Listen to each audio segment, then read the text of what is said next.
Hey, look, we save hard drinks in here for men who want to get drunk fast, and we don't need any characters around to give the joint atmosphere. Is that clear?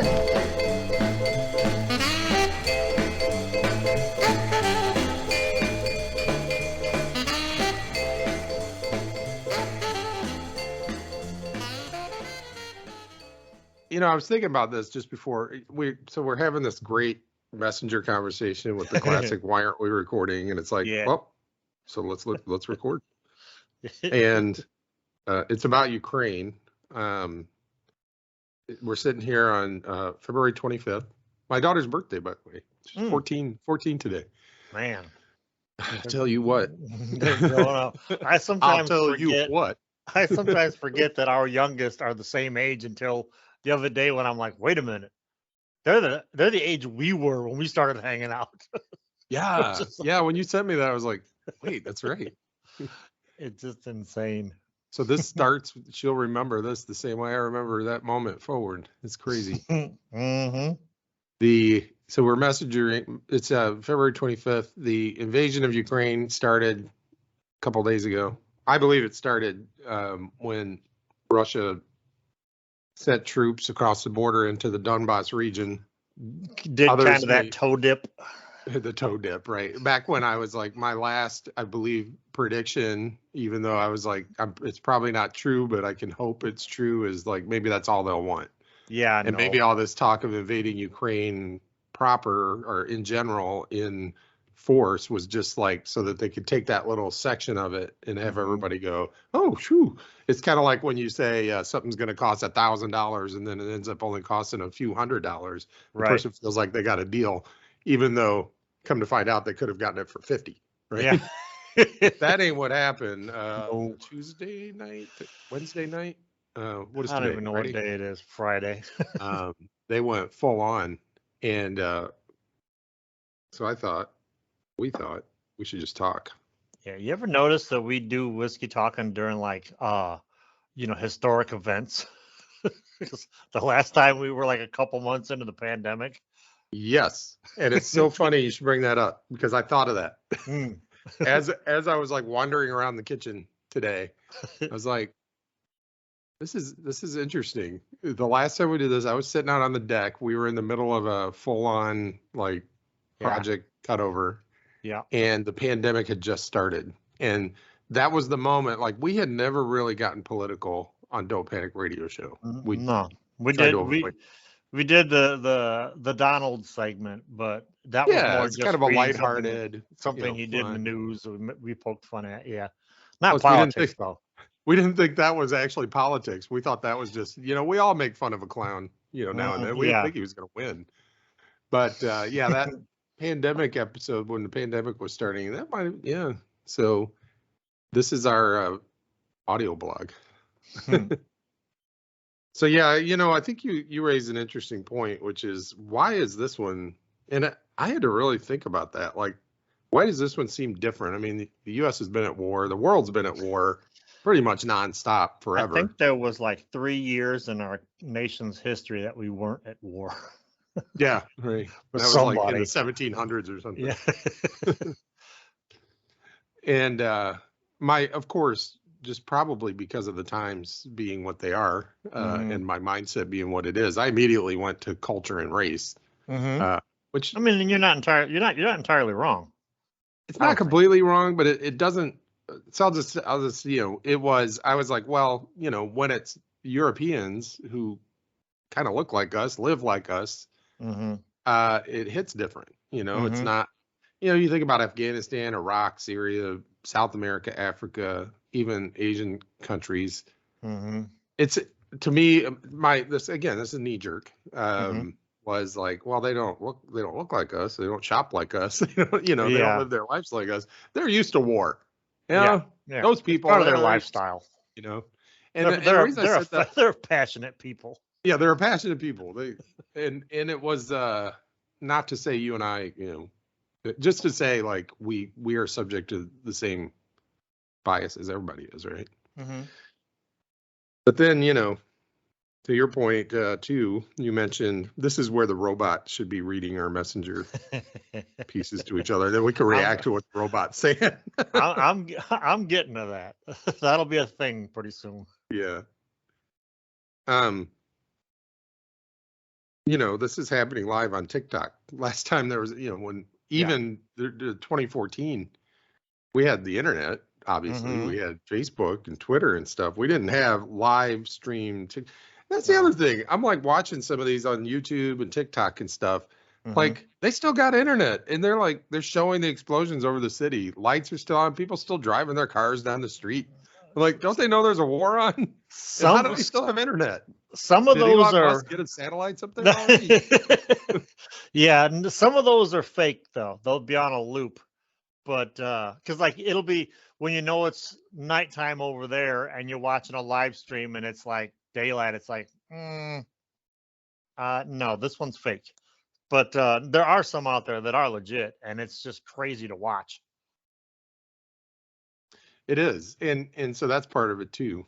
And then the other part of it is it's the one I thought of this morning, and I sent you, which is basically it is different. I mean, even if you could be living in the Middle East and rightfully be sitting there like, oh yeah, since they're white, you care about them, right? They're white Christians, now you care. When I've been being bombed every day for the last 85 years.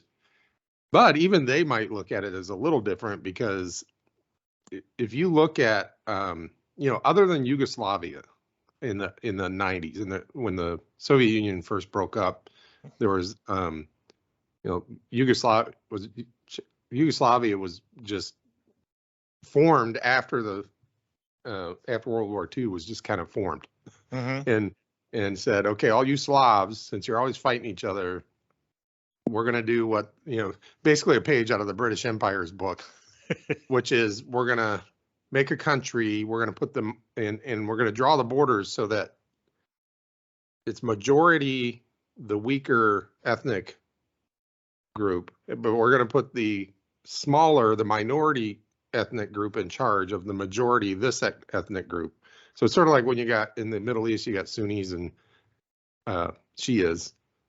Iraq was basically majority Shia, but they put the Sunnis in charge. And the reason they did that is like the minority knows without the British to help them, the Shiites would just overrun them. So so with Yugoslavia, they took the Serbs and put them in charge, but the majority of Yugoslavia were these Bosnian Serbs, basically Bosnian. So they took the Christian Serbs, put them in charge, and then you got all these Bosnian Muslims who, so anyway, that was Yugoslavia. So as soon as Soviet Union falls, it goes nuts, right? Yeah. So then Sarajevo, that had just, what is this, softcore history now? That had just hosted the Olympics, in the Olympic stadium, there's atrocities happening. So yeah, that was bad, right? But that was the only, like the other than Hungary, there wasn't major war. There wasn't a major country invading another country since World War II. I think that's the other thing that hits a little different here. Yeah. Kiev is, which by the way, I've been listening to the New York Times and Washington Post podcasts, and it's driving me absolutely batty because they're pronouncing it Kiev. Everyone's pronouncing it Kiev now, and I'm like, wait, did they change their name? What happened to Kiev? And then you know what? I've been calling it Kiev all this time. I'm going to keep calling it Kiev all this time. Their mama called it Kiev. Their daddy called it Kiev. I'm going to call it Kiev. I'm glad you saw where I was going with that. Well, so I started listening a little more closely. It was like, well, let me hear a Ukrainian say it. Let me hear a Russian say it. They say it about the same, and it's Kiev.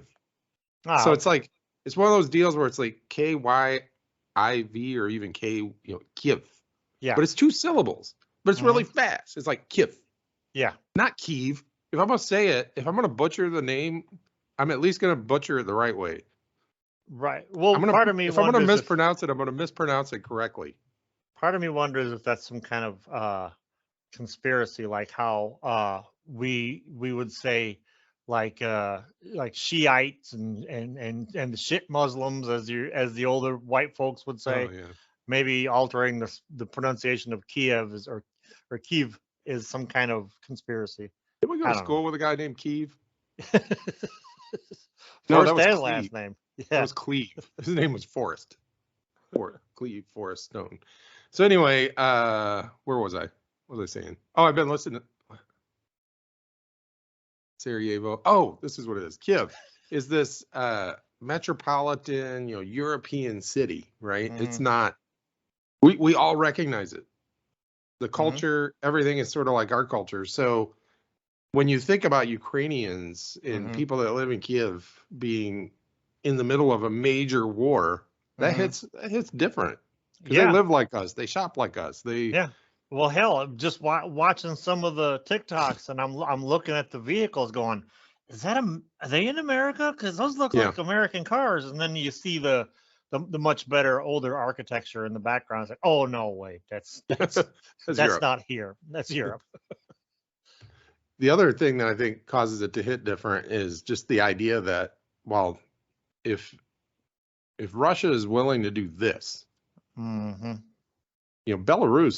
is no different than Ukraine in terms of former Soviet republic, gained its independence. Now, Russia has, and that's the country just north of Ukraine. So they have, they pretty much do the bidding of Russia. So they've got their pro-Russia guy there. But if they didn't, Russia could invade them. It's like, it's the where does it stop argument, right? I don't think that. Yeah, they won't invade. It'll be one of those things where like two cell organisms touch each other and just bloop, and they might as well just be the same country then. So then Poland's just right there. Romania is just right there. Like, and so you start to wonder, like, is he done with this? Like, yeah, and then Poland, that's NATO, isn't it? Yeah. So that's it then. And you also have the thing whenever like if you've got just these little dust ups, like little brush fire wars, we used to call them, like the Donbass region or even Crimea or whatever, you kind of go, I hate it. There's suffering of the people there, but that kind of thing, shit can happen, but it's not going to spiral out of anything, right? Yeah. This kind of thing, it's like if you took two wild animals and said, okay, we're going to have a wild animal fight, but it's only going to be these two wild animals, and then all the other wild animals are gathered around, throwing money in and cheering them on or whatever. Like a cockfight. Like thinking you can control that? Yeah. Once the war starts, all of the like, oh well, Poland would never get involved. Oh, well, the U.S. would never fight Russia directly. It's kind of like, yeah, that's not the plan. So everybody's got a plan to punch them in the nose. Yeah. And I saw somebody online the other day going, well, Russia might use a tactical nuke, right? And the tactical nuke being defined as something like a fraction of the power of Hiroshima and Nagasaki bombs, right? Like a third of a kiloton or something, just to take out maybe an airport. And people are like, yeah, maybe that, but they would never go any. It's like once somebody uses a nuke, there's no, like, they've gamed these things out using simulators and game theory and all that stuff. There is no such thing as a limited, even at a tactical nuke level. They all lead to full scale stuff, right? Yeah. Well, and then and just as long as we're laying out reasons to have anxiety on the table, there's the so your son just turned 18. My son turns 18 in a year. We got to march him down to the courthouse. Yeah. Get him registered for the draft, right? They do that. They do that as they like when you go to like register to vote and stuff like that. When you first go, you can do it all at once. Oh, okay. Yeah. Okay. Yeah. And it's not like you can just go, well, I choose not to do that, because if you're going to get student aid, if you're going to vote, if you're going to, like, there's so many ways they can get you, like, if you don't register. Now, I think both of our kids have, first of all, they both have reasons, my son's got, 3 pounds of titanium in his back, and Oh crap! there's I medical forgot all reasons, about but that, man. yeah, yeah. This has been 2020 has been a hell of a 3 years. I know, man. How's your 2020 going so far, man? It's lasting way too long. Well, I'm 36 months into it, so Well, he's got that, and he's got PTSD from that surgery, like, or I at least he bet. had it. I don't know if Mhm. PTSD is something you eventually get rid of, but It's like, he's I mean, you can deal with it and learn he'd be to. like that guy in the Alice's restaurant. Oh, Chubby be like, I want to kill. I want to kill. I want to kill. Mhm. It'd be like, sign him up. But anyway, I'll just go on record, and they can come arrest me right now. That ain't happening. If I will honestly, I will 100% move to Canada. wherever, whatever it takes, whatever it Like takes. Canada ain't the that far mountains, away. It's the middle not of that Lake far away. Michigan. That's right.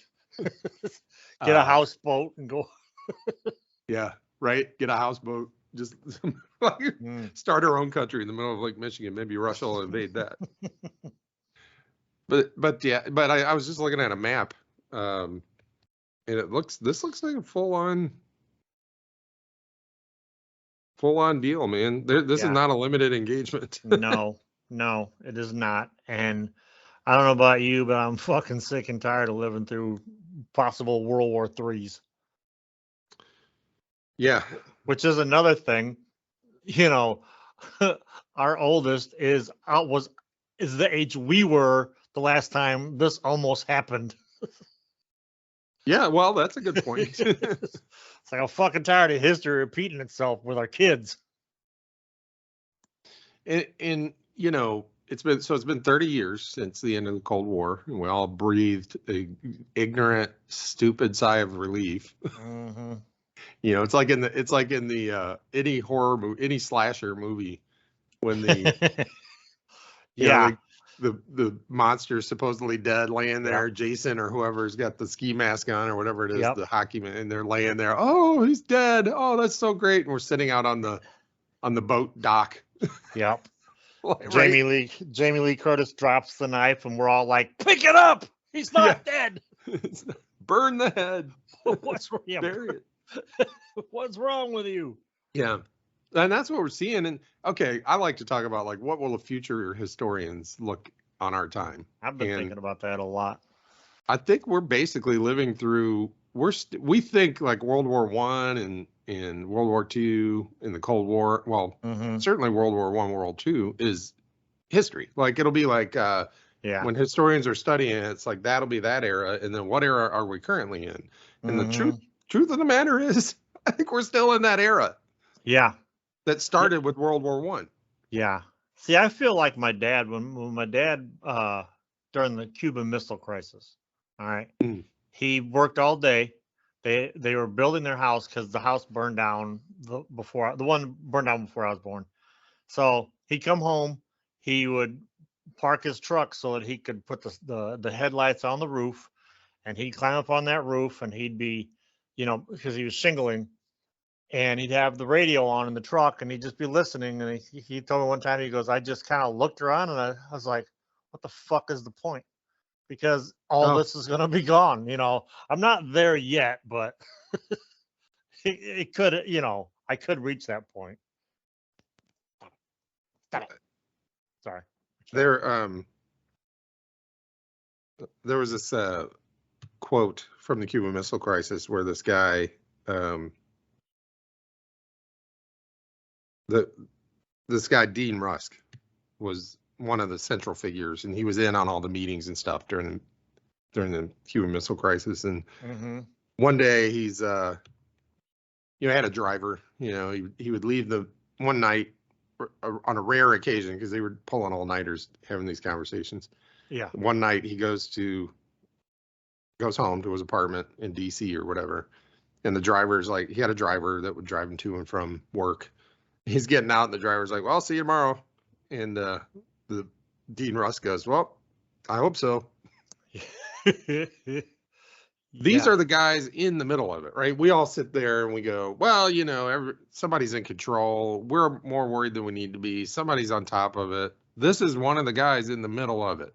Mm-hmm. Who's we can hope have so. that we can have the opinion that we have because there are people like that, Yeah. you know. Yes. And so to your point, and I thought about that too. And, I think that's the thing that even at 53 years old, soon to be 54, as you know, I'll um, be 55. yeah, it's closer to 60 than 50. Shut up. Yeah. I gotta continually remind myself that um, maybe the worst will happen. Who knows, right? Mm, But probably not. it's highly unlikely. It's Yeah. gonna get ugly. It's gonna get worse before it gets better, but it's unlikely. Even if the worst did happen, right? And there's nothing we can do about it anyway, right? So if it happens, we're not. It's some people turn to religion. I turn to astrophysics. Excuse me. It's like Ricky Gervais once said. People ask him what he thinks it's going to be like when he dies, and he says, "Well, I think it'll be rather like the 13.5 billion years before I was born," and that was fine. Yeah. Before he got in all kinds of trouble, not Lewis Black, DK. Louis C.K. had that joke about people at, what happens when you die? What happens after you die? It's like a lot of things. You just won't be here for it. It's true, and that's the thing. So no use worrying about that. And what I have to keep reminding myself is not. I get where your dad was coming from. He's like, what's the use of reshingling the roof? The nuclear blast is just going to melt them off anyway. Mm-hmm. That's the thing that we can't let ourselves get into, because it's like we had a whole life after that. Yeah. And so thank goodness we continued to make plans and choices and things. And if we just remember our training, we'll be all right. Duck and cover. We've been through this before. We were a lot younger and didn't know any better. Didn't know as much as we know now. Just remember our training. We'll be all right. Far be it for me to tell you how to do your job, but I would not be surprised if I heard the duck and cover audio. Well, like I said, I've already seen commercials that are trying to recruit, get minorities to join the military. That went up quick. Here's the optimist in me, and it is, I did just read something while I was nibbling some lunch about how China is starting to get anxious. Like, we just figured China and Russia are buddies on this, which is surprising because they're historical enemies, right? But and then Putin goes and shakes hands with their Xi Jinping over in China, and we're like, oh, China's in on it now. Now they're going to take Taiwan. Oh, the world's coming to an end. But now I just read China's getting a little worried because they're looking around at the world, and let's remember the last 15 years or so, how far China has come. Except for maybe the last couple of years, she has been reining it in a little bit, but they've been kind of joining the world community, right? Open markets and that kind of thing. And once you get hooked on being part of the international community, you're not going to give that up, at the drop of a hat. And if Putin makes it like, well, guess what? Your only friends are now Russia, who you've historically hated, North Korea, Iran, and Syria. and everybody else hates you. China's going, whoa, wait a minute. That's right. It's like, which mad dog is going to run this pack? Yeah. So I think China is probably not as much buddies. I mean, the enemy of my enemy is my friend. So, of course, as much as they can hope that this weakens the U.S. influence. But I think the other thing, China, if I'm China looking at this, playing the great game of Risk, I kind of look at the likelihood. I put my hopes on a huge Ukrainian insurgency, because that seriously could weaken Russia. And with the protests in Russia, this ain't the Soviet Union anymore. People are protesting, even though they might get shot or poisoned. Well, this could bring down the Putin regime, right? Yeah. And he's 70, so he's not going to live forever anyway. But So Yep. sometime in the next 10 years, something different's going to happen. Yeah. So it'll be interesting. China may be seeing this as, well, if we can get Russia weaker. Yeah. But on that true. topic of a Ukrainian insurgency, I don't know. I put it at less than 50% chance. Mm-hmm. And the reason is, if Russia can get in there in the next few days to a week, let's say, Mm-hmm. Mm-hmm. and wrap this thing up, and you're a Ukrainian, average Ukrainian Joe, or whatever their version of Joe is.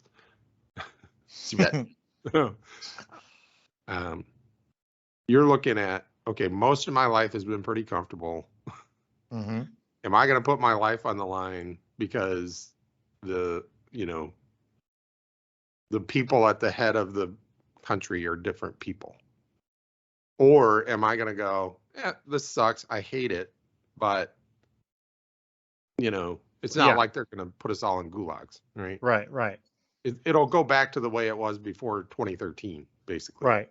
Russia will be calling the shots, but we'll still have a country. I'll still be able to go to work, play with my kids in the park, Mm-hmm. go to university, whatever. So it's not like, this is not Afghanistan where like their entire way of life was threatened. Yeah, this is true. Yeah. It wasn't like, I'll have to live a way I don't want to live under these guys. I won't be able to raise my kids the way I want to raise my kids and live how I want to live. So yeah, it's worth it because I'd rather die than, but in this one, it's kind of like, who's in charge, right?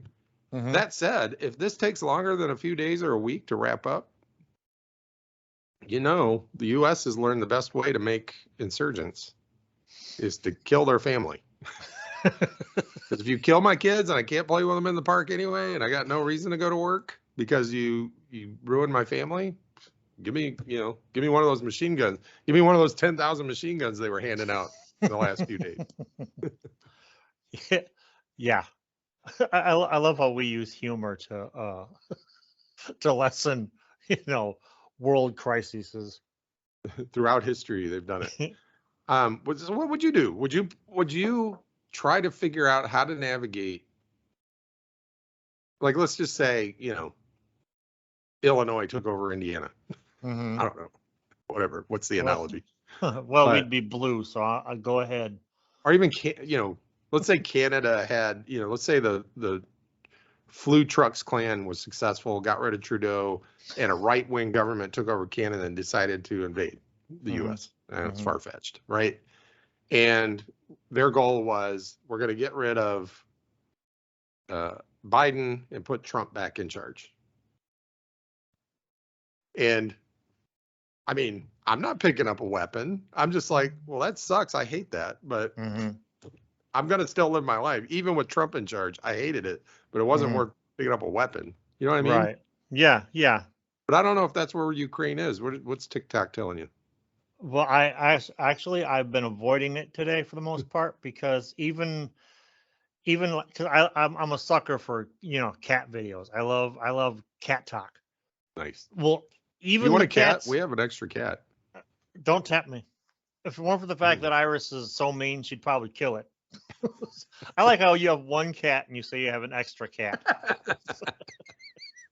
No, but even the cats at TikTok are like, right in the middle of doing something cute, they'll stop and they'll go, "I stand with Ukraine." It's like, why is literally everything is the current.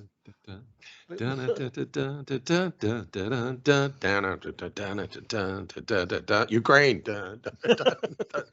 Penis. Oh man, don't make me make a TikTok. Do it. All right, that's all the time I got. All right. I'm glad we did this. I feel much better. Yeah, I think we need to do this again. So we got a couple of days to find out what happens over there, and maybe we'll look back on this episode and go, well, we were wrong with that. Yep. We'll just start doing percentages instead of like trying to predict anything. We knew they were going to get invaded, though. Biden's been saying it for weeks. Everybody's been like, nah. Even your Ukrainian TikTokers like, stop saying Russia's going to invade. It'll be fine. You're making it worse. They're all like, I mean, it wasn't helping, but All right, man. Hey, you have a good weekend. you too, man. And you people out there, stay safe. That was the whiskey talking.